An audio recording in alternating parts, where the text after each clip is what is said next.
हाय, hello, नमस्ते. स्वागत करते तुमचं मी माझ्या आजच्या व्हिडिओमध्ये. आम्ही गावाला जायची तयारी करतोय. आता ईद झाली. ईदनंतर आम्हाला गावाला जायचं होतं. त्यासाठी आमची तयारी चालू आहे.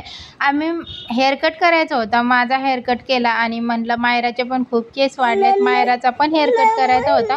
मायराचा हेअरकट करायला आम्ही गेलो तर मायरा किती शांत बसलेली आहे बघा. जसं का तिला म्हणजे असं खूप मेकअप करायला आवडतं. म्हणजे असं एकदम मोठ्या माणसांवानी एकदम छान बसलेली आहे. एकदम शांत बसली होती आणि म्हणतात ना कोणाची नजर लागली का काही म्हणून अर्धा कट झाला आणि नंतर तिने खूप त्रास दिला हेअर कट करायला. अर्धा कट करेपर्यंत एकदम अशी शहाण्या माणसांवानी एकदम शांत बसली होती. जसं का तिच्या अंगावरती केस पडतात म्हणून मी एकदम शांत बसली. कातर लागती ती काळजी घेत अशी एकदम शांत बसली होती. तुम्ही पाहू शकता किती छान एकदम शांत करून देते. पाहिजे तसं हेअरकट करता आला असता पण काय झालं काय माहिती, सगळेच तिला नावजत होते. जेवढे पण कस्टमर होते ते पण हसत होते की एवढंसं बाळ आहे किती शांत बसलंय. तिला नजर लागल्यासारखं झालं आणि ती एकदम त्रास द्यायला लागली. तिने खूप त्रास दिला. कसा तरी हेअरकट केला आणि आम्हाला सकाळी लवकरच निघायचं होतं. 11:30ची ट्रेन होती. त्यासाठी मग आम्ही ट्रेनमध्ये बसलो. 11:30ची ट्रेन आम्हाला म्हणजे एकदम टायमावर आली. जास्त नाही पण अर्धा तास लेट झाली.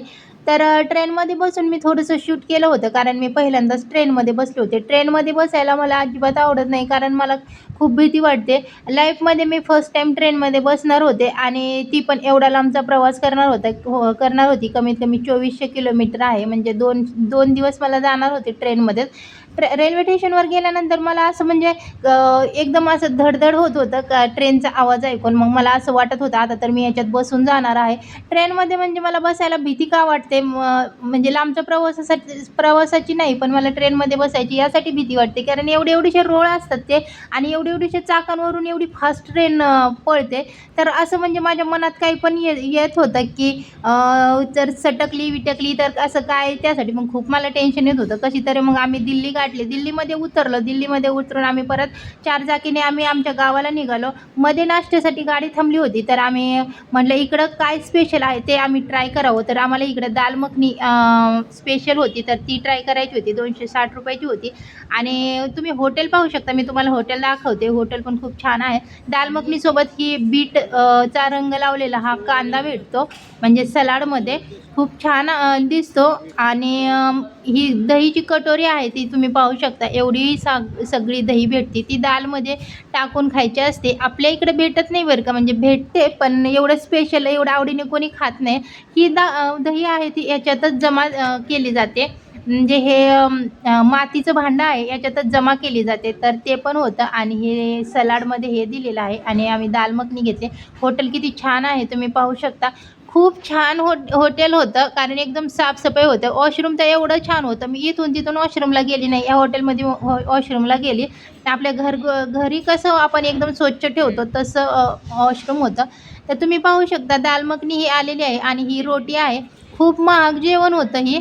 म्हणजे ही किती 260ची दाल मखनी आणि याच्यात म्हणजे दाल म्हणजे थोडंसं बटर टाकून देतात आणि ही रोटी बटर रोटी ही रोटी आहे ते 35 रुपयाला होती. आपल्याकडे जास्तीत जास्त 25 रुपयाला भेटते बटर रोटी. खूप महाग होतं तिकडं.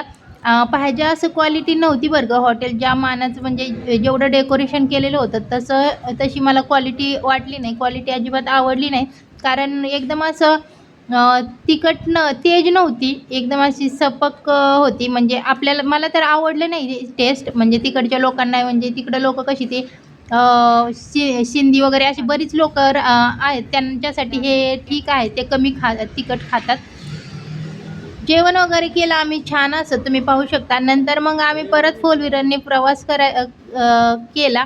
फोर व्हीलर म्हणजे दिल्लीपासून आमचं गाव होतं ते 170 किलोमीटर लांब होतं. तर जाताना गंगा नदी लागली होती. तर तुम्हाला मी गंगा नदी पण दाखवते.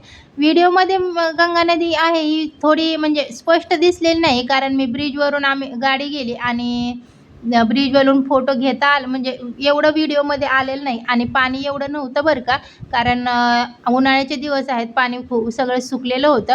ज्या दुसऱ्या साईडने होतं ते पाणी होतं आणि तिथं म्हणजे फिरण्यासाठी पण भरपूर काय होतं, पण मला ते घेता आलेलं नाही कारण आपली स्वतःची गाडी असली असती तर आपण थांबवून व्हिडिओ घेतला असता. मी हे भाड्याच्या गाडीत गेलेली होती, त्यासाठी तुम्ही पाहू शकता. ही आहे ती गंगा नदी आहे. खाली ब्रिजच्या खाली जेवढं पण दिसते ते सगळं पाणी आहे. म्हणावं असं एवढं पाणी नव्हतं. नदी ही खूप मोठी आहे. म्हणतात आपल्या इकडं गंगा नदी सगळ्यात पवित्र नदी आहे आणि ती UP